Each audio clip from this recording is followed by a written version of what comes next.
जी, इस डिलिमिटेशन की पॉलिटिकल और सोशल इम्पैक्ट क्या होंगे? इसका सबसे बड़ा जो सोशल इम्पैक्ट होगा वो ये होगा हाँ, कि हमारे पास जो एमपी होगा, हमारा जो मेंबर हम्म, ऑफ पार्लियामेंट होगा, हमारे हम्म, लिए एक संभावना बढ़ जाएगी कि हम मेंबर ऑफ पार्लियामेंट से बात कर सकें। आज की अप्रोचेबल होगा। तारीख वो हमारा इंटरफेस उससे बढ़ जाएगा। जो अब हम हम्म, नॉर्मल वोटर्स हैं, नॉर्मल नागरिक हम्म, हैं इस देश के, हमारा हाँ, अपने एमपी के साथ इंटरफेस बढ़ जाएगा। इसका जो ठीक है। एक और नतीजा होगा वो ये होगा कि जो एमपी होगा उसके ऊपर नकेल लग जाएगी। एमपी हम्म, केवल अपने दोस्तों को और अपने रिश्तेदारों को आगे बढ़ाने की जगह उसे सबकी देखभाल करनी पड़ेगी, क्योंकि सभी ठीक लोग है। कुछ ना कुछ उससे डिमांड करना शुरू कर देंगे। हम्म, इसका एक और जो बड़ा नतीजा होगा वो ये होगा कि जो महिलाएं आएंगी पार्लियामेंट हम्म, में, ये महिलाएं, हम्म, आपने नोटिस किया होगा टीएमसी की जो महिला ब्रिगेड है वो सबसे हाँ, ज़्यादा वोकल और सबसे ज़्यादा एग्रेसिव है। तो हम्म, पार्लियामेंट में हमारे को ऐसे भी एमपीज चाहिए जो वोकल हों, एग्रेसिव हों और बहुत आर्टिकुलेट हो, ताकि सरकार अपनी मनमानी ना कर सके। तो ठीक है। ओवरऑल ये जो चेंज आने वाला है, मुझे तो लगता है हम्म, ये बहुत अच्छा चेंज है। और सोशल इम्पैक्ट क्या पड़ेगा? सोशल इम्पैक्ट इसका जो एक सबसे बड़ा आएगा वो ये आएगा कि लोगों के लिए संभावना बढ़ जाएगी कि वो नेतागिरी कर सके। जिस तरह से कि हम्म, 1977 में अचानक हम्म, बहुत सारे नए किस्म के पॉलिटिकल लीडर्स उभर कर आए। ये जो पूरा हम्म, लालू यादव, मुलायम सिंह यादव, नीतीश कुमार वाले जो पॉलिटिकल हम्म, जनरेशन था, जिसमें कि अरुण जेटली भी शामिल हैं, ये जो हम्म, पॉलिटिकल जनरेशन है ये इमरजेंसी वाला जनरेशन है। जब ठीक है। इमरजेंसी में नए किस्म के पॉलिटिशियन आए, वो अपने साथ नई हम्म, सोच लाए, वो अपने हम्म, साथ नए काम करने का तरीका लाए। और हम्म, चूंकि उन लोगों को साधारण जनता के साथ बहुत ज़्यादा अच्छा डीप कांटेक्ट हुआ करता था, तो साधारण हम्म, जनता एम्पावर्ड फील किया। तो इस तरह हाँ, से जब अचानक नंबर बढ़ेंगे तो उसका नतीजा भी बिल्कुल यही होगा कि लोगों को संभावना बनेगी कि वो नए किस्म हम्म, के एमपीज को लेकर आ सके। हम्म। राजीव जी, तो कहा जा सकता है कि महिला रिजर्वेशन बिल भी अब आ चुका है, इनफैक्ट पास भी हो चुका है, कुछ क्लॉज थे उसके हिसाब से उसको इम्प्लीमेंट किया जाएगा। जो आधी आवाम है इंडिया की, उसके लिए एक सही अपॉर्चुनिटी है, सही समय है राजनीति में आने का। हिंदुस्तान की आवाम के लिए हरदम मौका खुला रहता था। हम्म, क्या होता था कि जब स्टेबलाइज हो जाती थी पॉलिटी, तो स्टेबल पॉलिटी हम्म, में जो इनहेरिटेड पावर वाले हम्म, लोग हैं उनको आने की हम्म, संभावना बढ़ जाती थी। जब थोड़ा सा हम्म, कियोस आता है, थोड़ी सी इंस्टेबिलिटी आती है पॉलिटिक्स में, तो नए किस्म हम्म, के लोगों के आने की संभावना बनती है। अभी ये जो संख्या बढ़ेगी, हम्म, 850 होगी, इस 850 की संख्या में बहुत हम्म, सारे लोगों को मौका मिलेगा आगे आकर नेता हम्म, बनने का, लोगों को रिप्रेजेंट करने का। और लोगों को हम्म, मौका मिलेगा कि अपने इस नेता से वो नए सिरे से बात कर सके, ताकि उस हम्म, नेता को वो होल्ड टू अकाउंट कर सके। राजीव जी, ये जो रिजर्वेशन है 33% सीट्स की, क्या ये रोटेशन वाइज होगी? इस पे थोड़ा सा क्लैरिटी चाहिए इसके आपसे। ऊपर अभी क्लैरिटी नहीं है। मेरे ख्याल से ये हम्म, रोटेशन वाइज तो नहीं होना चाहिए। जब पिछली हम्म, बार रोटेशन का हमने मतलब जो फिक्स कर नतीजा, दी जाएंगी कि ये। स्थिर होनी चाहिए, यानी बड़ा बड़ा साफ कहना चाहिए कि ये सीट हम्म, महिलाओं की होगी, के लिए रिजर्व्ड होगी, वो सीट ठीक है। पुरुषों जनरल सीट होगी। इस तरह से अच्छा। बंटना चाहिए। क्योंकि जब हम्म, रोटेशन आप डाल देते हैं तो रोटेशन का मतलब होता है, चाहे आप महिलाओं के लिए करें, चाहे आप एससी एसटी के लिए करें, हाँ, रोटेशन का मतलब होता है कि जो लीडर होता है उसे मौका हम्म, नहीं मिलता अपनी कॉन्स्टिट्यूएंसी को नर्चर करने का। जैसा मैंने हम्म, पहले कहा, जो व्यक्ति हम्म, चुनाव हार जाता है, ऐसा नहीं कि वो व्यक्ति अपने कॉन्स्टिट्यूएंसी से नाता तोड़ ले। उसे अपनी हम्म, कॉन्स्टिट्यूएंसी से मिलकर चलते रहना चाहिए, ताकि वो अगले चुनाव में जीत सके। और वो तभी संभव होता है जबकि ये पक्का हम्म, रहे कि कॉन्स्टिट्यूएंसीज रोटेट नहीं होंगी, स्थिर हम्म, रहेंगी। और इसमें कोई हम्म, बुराई नहीं है कि कॉन्स्टिट्यूएंसीज स्थिर रहे। हम्म, रोटेशन की बिल्कुल भी आवश्यकता नहीं है। ओके, ठीक है।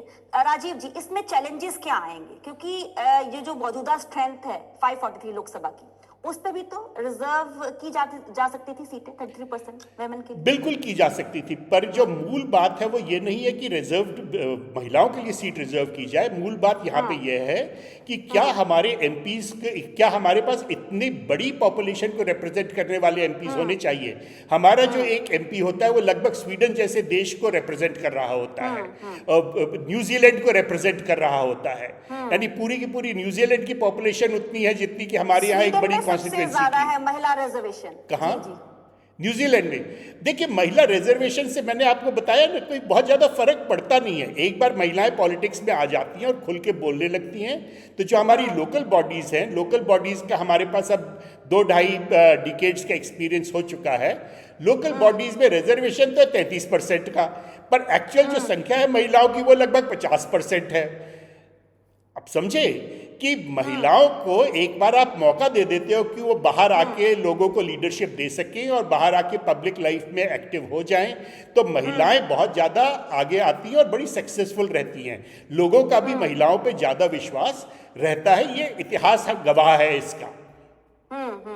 तो इसका जो फायदा होगा रिजर्वेशन का, वो तो ये होगा कि वो एक रास्ता खोल देगा जो अड़ंगा लगा हुआ था महिलाओं के सामने कि आप एमपी नहीं बन सकते क्योंकि आपके कनेक्शंस नहीं है, वो अड़ंगा खत्म हो जाएगा। बेसिकली आप कह रहे हैं कि मेन पर्पस यही है जो सीट्स हैं बढ़ाने का, कि जो मौजूदा समय में एमपी हैं वो इतनी बड़ी पॉपुलेशन को, इतने बड़े एरिया को कैटर नहीं कर पा रहे हैं। बिल्कुल सही बात। डेमोक्रेटाइजेशन, ये जो प्रोसेस है, ये भारत के डेमोक्रेटाइजेशन को एक्सपैंड करने वाली प्रोसेस है। भारत के डेमोक्रेटाइजेशन को ज्यादा डीप रूटेड बनाने वाली प्रोसेस है, और इस प्रोसेस का हमारे को स्वागत करना चाहिए।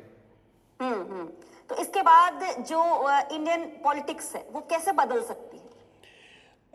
देखिए, इंडियन पॉलिटिक्स के बारे में जो एक बड़ा भारी रूल है वो ये कि आप ये प्रेडिक्ट नहीं कर सकते कि कैसे बदलेगी।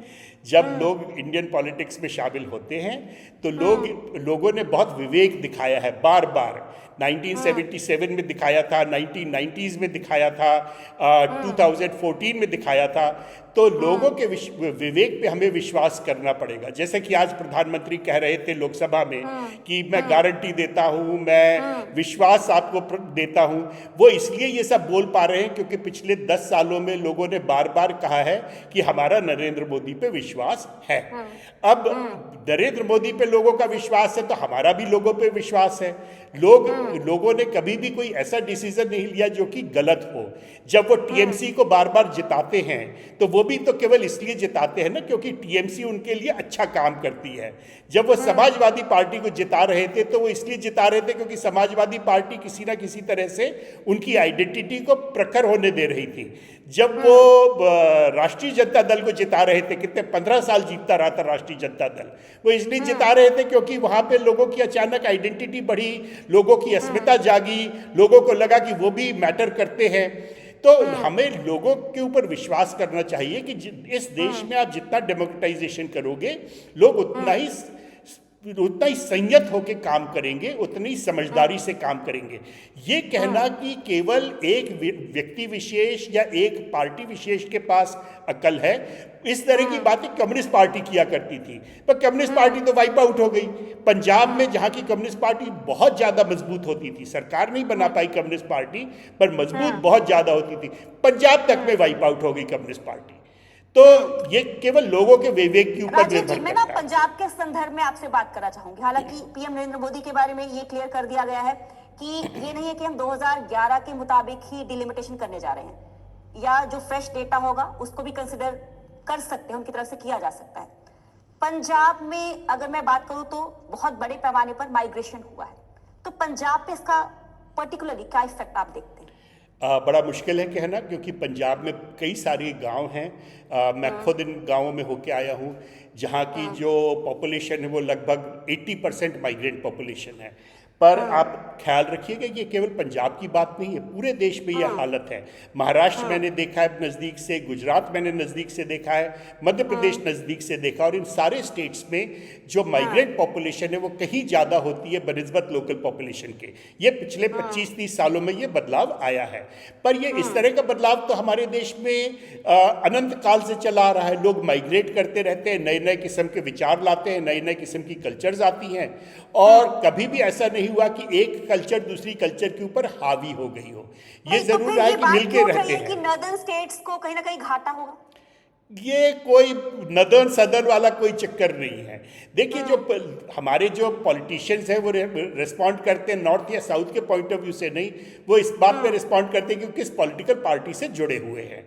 तो वो जिस पॉलिटिकल पार्टी से जुड़े हो, तो बीजेपी केवल तमिलनाडु में ही तो नहीं है ना, बाकी तो सब जगह बीजेपी का कुछ ना कुछ हिस्सा है। तो वो तो बीजेपी के पॉइंट ऑफ व्यू से रिस्पॉन्ड करते हुए इस पॉइंट ऑफ व्यू से नहीं रिस्पॉन्ड करते कि मैं तमिलनाडु का हूँ या मैं आंध्र प्रदेश का हूँ, मैं या बंगाल का हूँ। तो उसी तरह से हमें मान के चलना चाहिए कि नॉर्थ साउथ या माइग्रेंट पॉपुलेशन के कारण हमारी जो पॉलिटी है इसमें कोई फेरबदल होने वाला नहीं है। हो सकता है कि लोगों की जो भाषा है वो थोड़ी सी बदल जाए, हो सकता है कि लोगों का जो व्यवहार है वो थोड़ा सा बदल जाए, पर ये लेश मात्र को बदलता है, अंश मात्र ये को जो हिंदी स्पीकिंग स्टेट्स का जिक्र हो रहा है, चाहे मध्य प्रदेश हो, राजस्थान हो, यूपी हो, बिहार हो, कि इन स्टेट्स को फायदा होगा? कोई फायदा नहीं होने वाला। जब मैं बड़ा हो रहा था, अभी नया नया मैंने पॉलिटिक्स देखना शुरू किया था, उस वक्त लोग कहा करते थे कि जो प्रधानमंत्री होगा देश का वो केवल यूपी से होगा। पर पिछले इतने सालों से तो यूपी से बेचारा कोई प्रधानमंत्री नहीं निकल के आया। जो आज का प्रधानमंत्री है ये भी यूपी वाला बाद में बना, पहले तो ये गुजरात वाला था, और ये यूपी वाला भी नहीं बना, ये वाराणसी वाला प्रधानमंत्री बना है ना।